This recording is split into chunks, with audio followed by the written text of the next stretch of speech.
bongkar mampir apa mampir napa boten mampir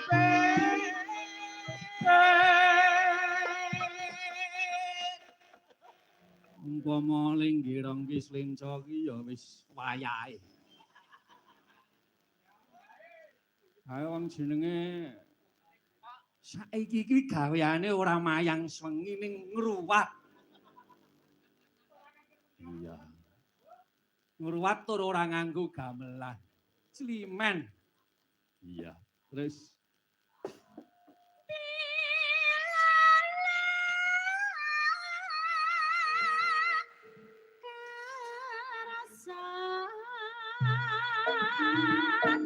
tulis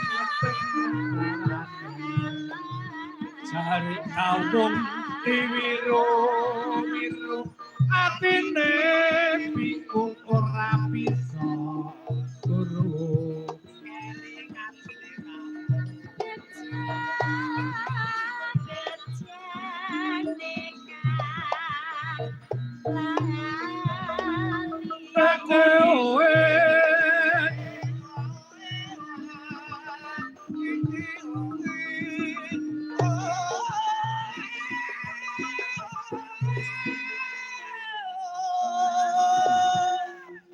seneng aku. Aku anggar penggirong ngene iki seneng. Arep tak goleke lagu sing penggironge ora iso. Ya Jawa ya ngono kuwi.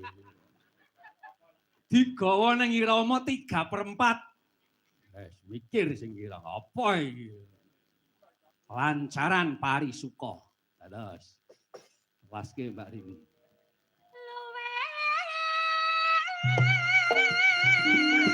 Mabre sing padha prihatin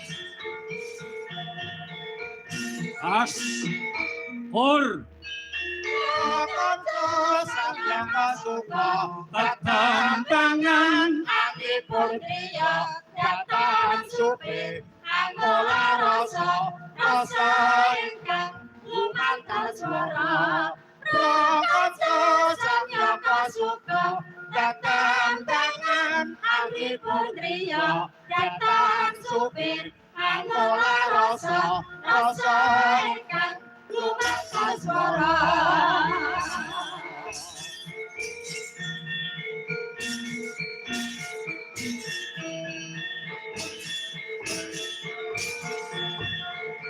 As Pur kanca samyaka suka tetambangan angipun driya datang supi angola rasa ingkang lumantar swara kanca samyaka suka tetambangan angipun driya datang supi angola rasa ingkang lumantar swara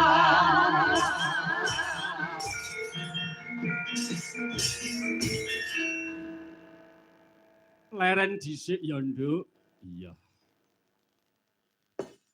Bengi iki ngadani wayangan dalam rangka sosialisasi kebijakan publik pemerintah Provinsi Jawa Tengah lewat pengembangan seni tradisi utamane wayang kulit.